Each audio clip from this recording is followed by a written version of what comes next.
মাত্র 12টা। এখন গরু মাংস দিয়ে ভুনা খিচুড়ি খাবে, এজন্য রান্না তো খাইতেছি।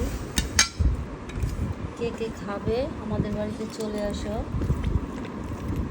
দেন এটা হচ্ছে সিনার গোস, এটা অনেক মজার একটা গোস্ত।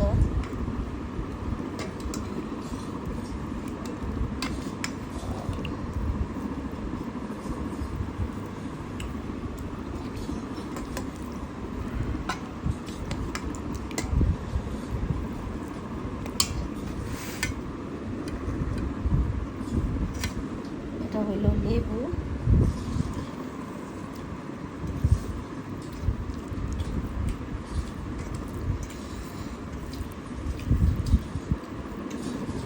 খাও। খেয়েছো?